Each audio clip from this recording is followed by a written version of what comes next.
지난주까지 해서 예수님의 이적 시리즈 설교는 다 끝났고 오늘은 마태복음 9장 37절 38절 말씀입니다.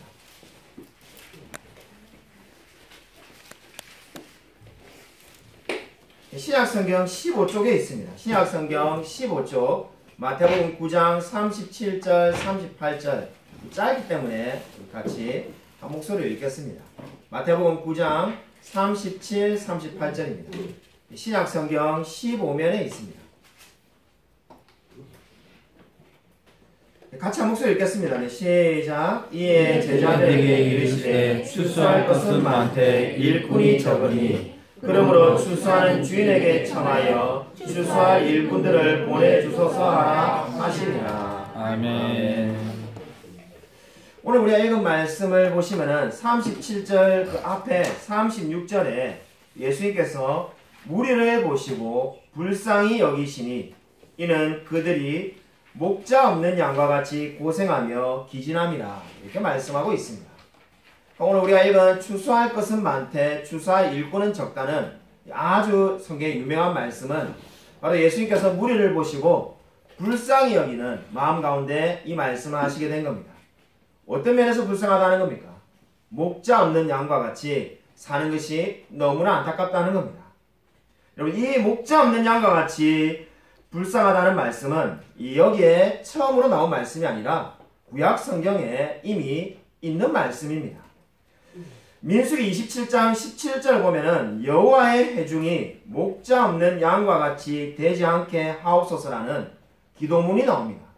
예수님께서 그 기도를 지금 인용하시면서 이스라엘의 많은 영혼들이 목자 없는 양과 같이 지금 방황하고 있음을 말씀하고 있습니다. 예수님께서 이렇게 목자 없는 양과 같다는 말씀을 하신 상황은 어떠한 상황이었습니까? 사람들이 귀신 들려서 이 말을 못하고 있는 사람을 데리고 왔는데 예수님께서 귀신을 내쫓아 주었습니다. 근데 34절에 보면은 바리새인들이 예수님을 찬양하거나 높이는 것이 아니라 도리어 어떻게 주장을 하고 있습니까? 귀신의 왕을 의지하여서 귀신을 쫓아내었다고 억지 주장을 합니다. 예수님께서 귀신을 쫓아보내어서 그 귀신 들린 자를 낫게 하면은 하나님을 찬양하든지 예수님이 선지자로소이다 이렇게 말하는 것이 아니라 귀신의 왕을 빌려가지고 귀신을 쫓아내었다고 어떻게 하든지 예수님을 깎아내리려고 하고 있습니다. 그러한 모습을 보면서 예수님께서 어떻게 말씀하신 겁니까?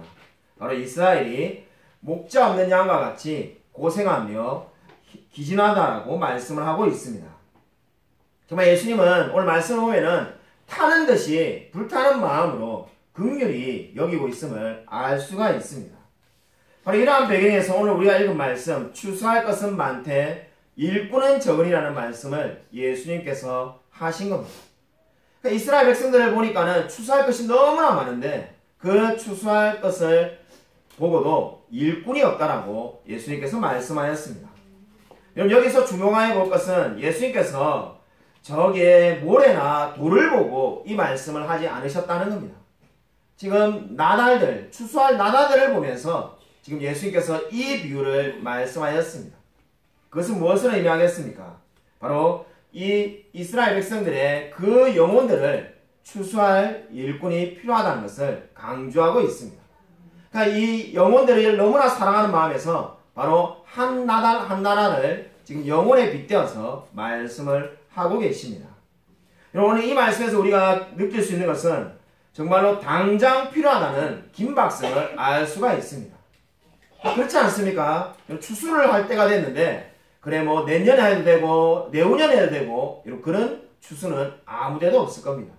벼농사를 짓든 보리농사를 짓든 추수할 것이 있으면은 지금 당장 추수를 해야 됩니다. 그러나 지금 예수님께서 이렇게 말씀하신 것은 지금 당장 일꾼이 필요하다는 긴박성을 의미하고 있습니다. 여러분, 어떤 일꾼이 필요할까요? 38절 보면은 추수할 일꾼을 보내소서 하라 하시니라 이렇게 말합니다. 여러분, 이 추수하는 일꾼을 보내소서라는 말 앞에 추수하는 주인에게 청하여라는 말이 있음을 주목하시기 바랍니다. 그냥 아무렇게나 일꾼을 뽑는다는 의미를 담고 있지 않습니다. 추수하는 주인에게 청한다는 말이 무엇을 의미합니까? 이 말은 바로 하나님께서 일꾼들을 보내주신다는 것을 강력하게 말씀하고 있습니다. 그러니까 하나님이 일꾼을 정하셨는데 그 일꾼을 하나님께서 보내주실 거라는 겁니다. 그러니까 추수하는 주인에게 청해라고 하는 거죠. 알아서 너희들이 모집해오라 이렇게 말하지 않았습니다. 너희들이 능력껏, 재주껏 사람들을 모아와라 이렇게 말씀하신 게 아니라 추수하는 주인에게 청하여 일꾼을 보내어 주소서 하라고 말을 하고 있습니다. 그럼 오늘 이 말씀은 저와 여러분에게 두 가지를 알려주고 있는데 첫 번째 중요한 진리가 뭡니까? 바로 일꾼은 하나님께서 보내시는 사람이어야 한다는 것을 말씀하고 있습니다. 이것이 너무나 중요합니다. 일꾼은 반드시 하나님께서 보내시는 사람이어야만 합니다. 오늘 우리가 이제 예배가 끝나고 나면은 중직자 선거를 할 건데 세상에도 선거가 많이 있습니다. 세상의 선거는 뭐 대통령 선거든 국회의원, 적게는 시의원 선거까지도 다 자원해서 그 사람이 원하는 사람이 나오고 투표를 합니다. 근데 그러한 우리 세상의 선거와 이 교회에서 하는 직분자 선거가 다른 점이 뭡니까? 바로 우리는 하나님께서 보내시는 사람이 일꾼이 될 수 있다는 겁니다. 우리는 이것을 소명이라고 부릅니다. 하나님께서 부르신 자, 목사든 장로든 안수입사든 권사든 다 마찬가지입니다. 목사만 소명이 있어야 되는 것이 아니라 모든 직분자가 소명이 있어야 직분을 맡을 수가 있는 겁니다. 왜 그렇습니까? 하나님께서 보내시는 사람만이 일꾼이 될 수 있기 때문입니다. 제가 대학생 때 SFC라는 선교단체에서 활동을 했습니다. 제가 가르쳤던 이 후배 중에 한 남학생이 당시에 이제 제가 신학생이 되고 난 다음에 저보다 3살 어렸는데 신학생이 되겠다라고 해서 신학교에 가게 해달라고 기도를 부탁하였습니다. 기도를 했는데 그 학생에게 합격을 했냐라고 하니까 고신대 대학원을 쳤는데 떨어졌다는 겁니다. 그 다음에도 또 기도를 해줬습니다. 무려 3년 동안 3번을 쳤는데 다 떨어졌습니다. 당시에는 제가 이렇게 생각했습니다. 이 학생이 지금 이게 시험에 떨어지니까 공부를 열심히 안 했는가 보다 이런 생각해가지고 전화를 해서 물어보니까는 성경 시험을 잘 쳤는데 영어 시험을 잘 못 쳤다는 겁니다. 해마다 그 이야기가 반복되었습니다. 그 당시엔 저는 이렇게 생각했습니다. 이 학생이 저도 그렇고 제 후배니까 우리가 진주에 지방대를 나와가지고 영어 실력이 딸려서 못 붙었는 것 같다. 그냥 그런 식으로 생각했습니다. 세월이 지나서 이제 그 일을 되돌아보니까는 영어가 부족해서 떨어진 게 아니라는 생각을 깨닫게 되었습니다. 왜냐하면은 이 신학교의 영어 시험은 뭐 토플처럼 유학 가는 사람처럼 굉장히 어려운 것을 묻는 것이 아니라 킹제임스 버전이나 NIV나 영어 성경을 읽을 수 있는 수준이 되는지를 확인하는 시험입니다. 그렇게 어렵지가 않습니다. 기본적으로 대학교 4년을 다 나온 사람이라면 누구나 잘 칠 수가 있습니다. 그래서 제가 나중에 깨닫게 되었습니다. 이 후배가 자기는 영어 시험을 망쳤다고 말하지만은 결국은 하나님의 부르심이 없었구나는 생각을 하게 되었습니다. 만약에 하나님의 부르심이 있었다면은 처음에 영어 시험을 잘 못 쳐더라도 한 3년 동안 영어가 늘면 되지 않겠습니까? 한 3년이야 시간이 되는데 왜 안 되겠습니까? 근데 계속해서 떨어지는 이유는 바로 하나님이 그 형제를 부르시지 않았기 때문입니다. 제가 이 이야기를 드리는 이유는 이 세상에 우연은 없습니다. 모든 것이 필연입니다. 하나님의 뜻을 벗어난 일은 아무것도 없습니다. 중직자 선거를 한다니까 우리 집에 투표권이 있는 그 아이가 한 명 있는데 이 투표를 한다니까 신이 나가지고 자기가 누구를 찍을지 고민이 된다는 겁니다. 그래서 왜 누굴 찍을지 고민하냐니까 이 2명씩 그냥 안수입사니 권사니 후보가 나왔는데 둘 다 좋은 분인데 누구를 찍을까 뭐 이러길래 우리가 이 세상의 선거처럼 국민의힘 민주당 중에 누가 한 명 찍느냐 그런 선거가 아니고 둘 다 찍어도 되고 둘 다 안 찍어도 된다. 자, 우리가 이렇게 말해줬습니다. 자, 박정사무가 그렇게 설명하니까 우리 아이가 하는 말이 그러면 다 되겠네. 네, 시시하다는 듯이 그럼 다 찍어줄 건데 무슨 선거가 그런 선거가 있냐 이렇게 말했습니다. 사실 그렇게 생각하기가 쉽습니다. 우리가 보면은 그저 이 세상의 선거가 달라서 무조건 둘 중에 한 명만 된다면은 떨어진 사람이 무조건 나오니까 이 어렵지만은 다 찍어주면 되는데 참 쉽지 않겠냐는 생각을 하기가 쉽습니다. 근데 아마 다른 교회에서 신앙생활 하신 분들은 알겠지만은 의외로 선거에 떨어지는 분이 정말로 많습니다. 그리고 그것으로 인해서 교회가 시험에 빠진 일이 정말로 많습니다. 제가 잊혀지지 않는 한 사건이 있는데 부교육자로 있을 때 중직자 선거를 끝나고 나니까 권사님 후보로 있던 분이 권사님에서 떨어졌는데 교회를 안 나오는 겁니다. 몇 달을 교회를 안 나와가지고 이제 답답한 마음에 교구 담당으로 있는 제가 이제 우리 신방 전사님을 데리고 신방을 갔습니다. 근데 이게 2층 집에 이렇게 딱 사신 분인데 집 밖에서 문을 두들기고 분명히 안에 있는데도 말을 하시더라고요. 근데 가라면서 나오지는 않으신 거예요. 그때 영하 10도의 겨울이었는데 밖에서 1시간을 기다리면은 성의를 봐서 열어주겠지 했는데 안 열어주시더라고요. 제가 그 일이 잊혀지지가 않습니다. 결국 권사님 떨어졌다고 교회를 안 나오셔가지고 교회를 떠나셨어요. 제가 그걸 보면서 참 마음이 너무나 많이 아팠습니다. 자, 이런 이야기를 하니까는 우리 목사님 결국은 이제 선거 투표날이 되니까 다 찍으라고 우리에게 이 협박 아닌 협박을 하는 것 같다 이렇게 생각할 수 있는데 그런 의미가 아닙니다. 제가 아무리 협박을 한들 자, 목회를 하면서 이미 많이 보고 깨달았습니다. 뭐 대놓고 찍으라는 목사님 밑에서도 있어봤는데 그래도 안 되는 분은 다 안 됐습니다. 하나님의 뜻을 이길 수가 없습니다. 제가 왜 이렇게 지금 말을 하는 것은 되든지 되지 않든지 간에 그 모든 것을 하나님의 뜻으로 받아들여야 된다는 겁니다. 이 세상에 우연이 없습니다. 하나님이 여기 자리에 있는 우리 성도님들을 통해서 일꾼들을 세우실 분을 세운다는 것을 믿어야만 합니다. 그냥 내가 어쩌다 보니까 인기가 없어서 운이 없어서 안 됐다 이렇게 생각해서는 안 됩니다.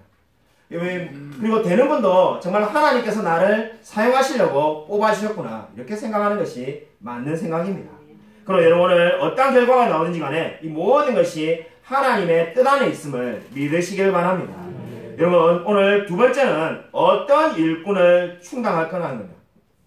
어떻게 일꾼을 충당할 것인가? 바로 기도를 통해서 해야 된다고 오늘 성경은 말씀하고 있습니다. 바로 하나님께서 보내시는 사람이 일꾼이 된다고 했는데 그러면 어떻게 일꾼을 충당할 것인가? 바로 기도를 통해서 해야 한다는 겁니다. 그럼 오늘 우리가 성경 말씀에 보면은 추수할 것이 많다라고 하였습니다. 그러면 어떻게 해야 되겠습니까? 기도를 많이 할 수밖에 없습니다. 그래야만이 많은 일꾼들이 와서 일할 수 있지 않겠습니까? 사역이란 것이 뭘까요? 워렌 위어스이라는 뛰어난 설교자는 사역에 대해서 이렇게 말하였습니다. 사역이란 무한하신 하나님의 자원이 긍휼이 넘치는 사람들을 통해 사람들의 필요를 채워 하나님께 영광이 돌려지는 일이다. 사역이라는 것이 뭐라는 겁니까? 무한하신 하나님의 자원이 세상의 모든 것이 하나님의 것입니다. 긍휼이 넘치는 사람을 통해서 사람들의 필요를 채워주며 하나님께 영광 돌려지는 일, 이게 사역이라는 겁니다. 오늘 어떤 분이 뽑히시고 세워지든지 간에 바로 이 사역을 감당하기 위해서 하나님께서 세워주신 줄로 믿으시기 바랍니다. 여러분 그럼 이러한 일꾼들은 어떤 사람일까요? 신뢰가 성경에 나오고 있습니다. 자, 여러 차례 설교 때 말씀드린 것처럼 성경의 장은 그저 나중에 만들어진 겁니다. 원본에 성경의 장이 있는 게 아닙니다. 오늘 이 말씀 뒤에 지금 10장 1, 2, 3절에 바로 12제자의 이름이 나오고 있습니다. 그것이 무엇을 의미합니까? 바로 하나님께서 보내신 일꾼, 기도로 세워진 일꾼이 누구라는 겁니까? 12제자라는 것을 성경은 말씀하고 있습니다. 오늘 이 짧은 설교 시간에 12명의 제자에 대해서 다 말할 수가 없습니다. 이미 여러분이 12제자에 대해서 잘 알고 있을 겁니다. 저는 오늘 특별히 한 사람을 말씀드리고 싶습니다. 10장 2절에 나오는 10장 2절 말씀 우리 같이 한번 읽겠습니다. 10장 2절입니다. 오늘 우리 읽은 말씀 바로 뒤에 있는 10장 2절 같이 한 목소리 한번 읽겠습니다. 네, 시작. 12사도의 이름은 이러하니 베드로라 하는 시몬을 비롯하여 그의 형제 안드레와 세베대의 아들 야고보와 그의 형제 요한. 여기까지 읽겠습니다. 세베대의 아들 야고보와 그의 형제 요한이라는 말에 주목해 보시기 바랍니다. 우리가 사실 다 암송할 만큼 12제자 이름을 잘 알고 있습니다. 세베대의 아들 야고보와 그의 형제 요한. 어떠한 사람들이었을까요? 우리는 예수님의 제자 중에 베드로의 이미지가 너무나 강해가지고 예수님의 제자들은 의뢰 그냥 가난한 사람이라고 생각하는 경향이 있습니다. 근데 오늘 이 지금 세베대 아들 야고보와 그의 형제 요한은 부자였습니다. 부자라는 증거가 어디 있는가? 마가복음 1장 20절을 보면은 곧 부르시니 그 아버지 세베대를 품꾼들과 함께 배에 버려두고 예수를 따라가니라. 예수님께서 세베대의 아들 야고보와 요한을 불렀을 때 어떻게 했다는 겁니까? 그 당시에 아버지가 있었는데 그 아버지를 내버려두고 품꾼들과 다 버려두고 예수님을 따라갔다는 겁니다. 이 말은 무엇을 의미합니까? 당시에 이 세베대의 아들들의 아버지인 세베대는 품꾼들을 고용할 정도로 부자였습니다. 그래서 많은 사람들을 고용하는 그러한 부자라는 것을 알 수가 있습니다. 자신이 많은 돈이 있는 넉넉한 집안이었지만은 예수님을 사랑해서 그 모든 것을 포기하고 따라갔음을 알 수가 있습니다. 여러분, 이 야고보와 요한을 보면은 온 집안이 예수님께 헌신하였음을 알 수가 있습니다. 제가 프린트본에 적어놨는데 마태복음 27장 55절 56절을 우리 한번 한 목소리 읽겠습니다. 프린트본에 다 나와 있습니다. 같이 한번 한 목소리 읽겠습니다. 네, 시작. 예수를 섬기며 갈릴레에서부터 따라온 많은 여자가 거기 있어 멀리서 바라보고 있으니 그 중에는 막달라 마리아와 또 야고보와 요셉의 어머니 마리아와 또 세베대의 아들들의 어머니도 있더라. 자, 프린트본에 밑줄을 그었는데 세베대의 아들들의 어머니도 있더라 이렇게 되어 있습니다. 여러분, 이 모습이 지금 무슨 모습입니까? 예수님께서 이제 십자가에 죽으실 때 많은 사람들이 갈릴리에서부터 따라왔다고 성경은 말합니다. 그 중에 누가 있었다는 겁니까? 세베대의 아들들의 어머니가 있었다고 합니다. 그러니까 이 야고보와 요한의 어머니도 예수님이 십자가에 죽으실 때 따라와서 함께 있었다고 말을 합니다. 한마디로 온 집안이 예수님을 섬기는 그러한 집안이었음을 알 수가 있습니다. 오늘 성경은 하나님께서 보내시는 일꾼에 대해서 말씀하고 있습니다. 세베대 집안은 온 집안이 힘을 다하여 하나님을 사랑하며 섬긴 집안이었습니다. 저와 여러분도 그러한 가정이 되어지기를 주님의 이름으로 축원드립니다. 여러분, 지난주에 우리 교회 예전에 신앙생활했던 성도님이 박지영 사모에게 카톡 문자를 길게 보내었습니다. 내용인즉 다른 교회를 지금 출석하고 있는데 남편도 예수님을 믿게 돼가지고 남편도 교회를 잘 다닌다는 겁니다. 함께 주일 성수한다는 거죠. 생각을 해보니까 그 모든 것이 다 우리 넘치는 은혜 교회 덕분이다라고 감사하면서 우리 박정 사모에게 카톡 문자도 보내고 기프트콘으로 선물도 보내왔습니다. 그러니까 우리 교회를 이미 떠났지만은 생각을 해보니까 그때 우리 교회에서 기도해주고 남편이 구원받길 바란다라고 기도한 그대로 이루어졌다라고 감사하는 카톡 문자를 보내왔습니다. 참 그 카톡 문자를 보면서 감사하다는 생각이 들었습니다. 사역은 바로 이러한 것 때문에 사역을 하는 거죠. 정말 하나님을 믿지 않는 사람이 변화되어지고 그 사람이 하나님을 찬양하게 되는 것. 더구나 우리가 간절히 기도해서 예수님을 믿지 않는 영혼이 예수님을 믿게 되는 것. 이보다 더 귀한 일이 어디에 있겠습니까? 바로 이러한 일을 위해서 우리가 이제 일할 분들, 바로 중직자 선거를 오늘 하게 되었습니다. 큰 교회를 가면은 짧게는 2, 3년, 길게는 4, 5년에 한 번씩 중직자 선거를 합니다. 우리 교회는 이번이 처음입니다. 솔직히 저는 중직자 선거를 할 마음이 없었습니다. 왜냐하면은 여러분 우리 교회를 오래 다니신 분들은 아시겠지만은 몇 년 전에 우리가 원래 중직자 선거를 하려고 했었는데 그때 큰 어려움이 있어가지고 여러분이 교회를 떠나시고 마음에 굉장히 우리가 상처를 받았습니다. 자, 그 상처가 트라우마가 됐는지 중직자 선거를 하게 해달라고 사실 기도한 적도 거의 없습니다. 할 마음이 전혀 없었습니다. 솔직히.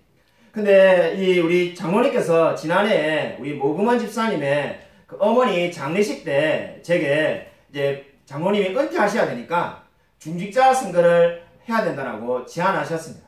사실 그때 들을 때도 제가 대답도 잘 하지 않았습니다.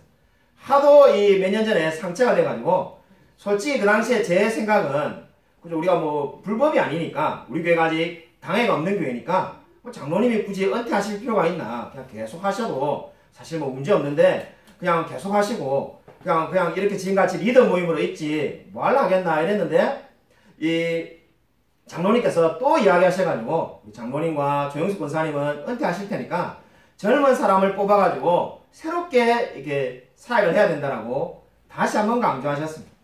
그래서 이야기를 듣다 보니까는 참으로 제 마음은 사실 그죠. 오늘 선거를 하는데 선거하는 우리 분들에게 죄송하지만은 저는 중직자 선거를 할 마음이 솔직히 없었습니다. 이제 뭐 하나님 앞에 거짓말할 수 없지 않겠습니까?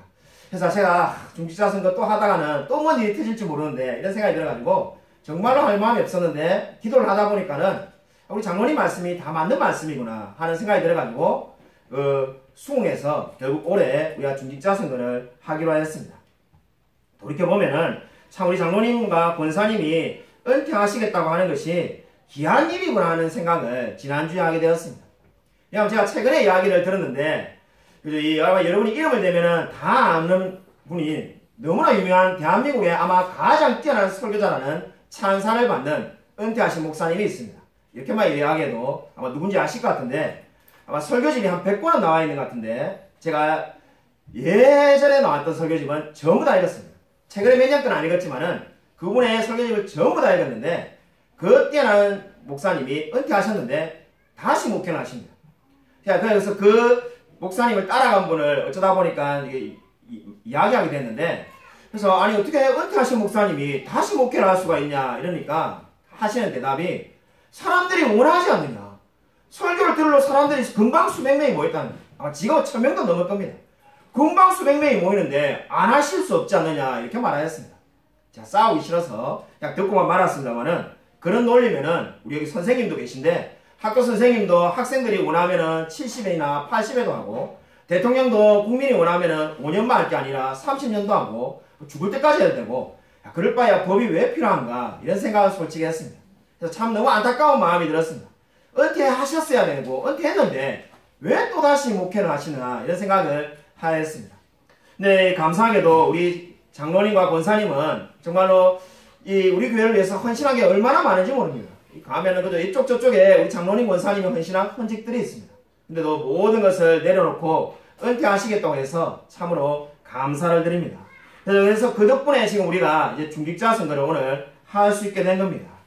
오늘 어떤 분이 선출되고 어떤 분이 뽑힐지 모르겠지만은 후보로 나온 우리 모든 안수입사 권사님 후보에게도 감사를 드립니다. 자, 우리 교회 중직자 선거를 한다고 몇 주 전에 제 친구 목사님하고 통화를 하니까 한숨을 쉬시더라고요. 왜 한숨을 쉬냐 이러니까 그 본인이 이제 위임 목사가 돼서 우리 교회보다 딱 2배 큰 교회인데 이제 부임을 하니까 이 장로님께서 우리도 중직자 선거를 해야 안 되겠습니까? 보통 담임 목사님이 새로 뽑히면은 새로운 직분자를 뽑습니다. 몇 년이 지났으니까 하자고 해서 제 친구 목사님이 이제 그저 후보 될 만한 분을 장로님하고 의논해가지고 다 1대1로 이렇게 만나보니까는 단 한 사람도 직분을 맡지 않겠다는 겁니다. 몇 번을 보내도 그 누구도 안 한다고 해가지고 결국 아직까지도 선거를 못하고 있다는 겁니다. 그래서 그러니까 제 이야기를 들으니까 한편으로는 부럽고 한편으로는 놀랍고 이래서 제 친구 목사님이 감탄하는 것을 듣게 되었습니다. 자, 그래서 그전에는 저도 많이 못 느꼈는데 그 이야기를 듣고 나니까는 우리 안수입사 권사님 후보로 나오신 분들이 그죠 받기로 동의하신 분들이 얼마나 감사한지 모릅니다. 그러니까 안 하겠다고 하면은 그죠 이 장로님 권사님이 은퇴하시는데 뭐 저 혼자 독재할 수도 없고 뭐 어떻게 할 방법이 없지 않겠습니까? 근데 감사하게도 정말로 하나님께서 세우시면은 받는다고 해서 얼마나 감사한지 모릅니다. 오늘 우리가 정말 중직자 선거를 시작합니다만은 앞으로 2년 뒤 또는 3년 뒤에 더 많은 헌신자들이 나오기를 소원합니다. 그래서 정말 더 많은 일꾼들이 나와서 오늘 정말 성경이 말씀하는 것처럼 추수할 것이 얼마나 많은지 모릅니다. 죽어가는 수많은 영혼들을 구원하는 일에 함께 동참하게 되기를 소원합니다. 여러분 오늘 이 말씀을 보면서 저는 떠올린 말씀이 있습니다. 오늘 말씀을 지난주에 설교를 준비하면서 아가서 8장 5절 말씀이 떠올랐습니다. 우리 같이 프린트물에 나와 있는데 같이 한 목소리로 한번 읽겠습니다. 네, 시작. 그 사랑하는 자를 의지하고 거처들에서 올라오는 자가 누구이고. 아마 어떤 분들은 그죠 일꾼에 대해서 설교하는데 아가서를 어떻게 인용하실까 이렇게 생각하는지 모르겠습니다. 아가서는 그냥 남자 여자 간의 사랑을 말하는 것이 아니라 바로 우리가 그리스도를 어떻게 사랑하는지, 그리스도를 얼마나 사랑해야 되는지를 보여주는 말씀이 아가서가 되겠습니다. 이 아가서를 그런 관점에서 읽으시면은 굉장히 많이 은혜가 됩니다. 저도 예전에 아가서를 잘 모를 때는 그냥 야한 이야기가 막 적혀 있는 것 같은 그런 생각도 들었습니다만은, 그런 이야기가 아니라 내가 정말로 전심을 다해서 그리스도를 사랑하겠다는 그 다짐과 고백이 있는 말씀이 아가서가 되겠습니다. 근데 이 아가서 8장 5절 보면은 그 사랑하는 자를 의지하고, 바로 그리스도를 의지하고 거친 들에서 올라오는 여자가 누구인고 이렇게 말합니다. 그러니까 이 세상 거친 들에서 그리스도를 의지하여서 만나러 올라오는 여자가 있다는 겁니다. 그것이 바로 누구를 말하는 겁니까? 성도를 말하는 거죠. 그리스도를 사랑하기 때문에 이 세상의 수많은 어려움과 고통들을 거친 들에서도 주님만을 바라보며 나온다는 겁니다. 바로 누가 이런 사람입니까? 바로 주님의 일꾼들이 이러한 사람인 줄로 믿으시기 바랍니다. 하나님의 일꾼은 그리스도를 의지하여서 정말 거친 들에서도 하나님께로 나오는 사람입니다. 오늘 우리 중직자 선거를 통해서 정말로 세워지는 분들이 정말 오늘 이 말씀처럼 그 사랑하는 자를 의지하고 거친 들에서 올라와 주님을 찬양하고 높이는 자들이 되어지기를 소원합니다. 여러분, 아무쪼록 추수한 일꾼들을 주님께 늘 보내달라고 기도하며 부족하고 연약한 나로 인하여서 하나님의 나라가 확장되게 해달라고 기도하는 저와 우리 모든 성도님이 되어지기를 주님의 이름으로 간절히 축원드립니다. 이 시간에 우리 말씀을 생각하면서 한번 통성으로 기도하겠습니다. 참으로 정말 우리의 추수한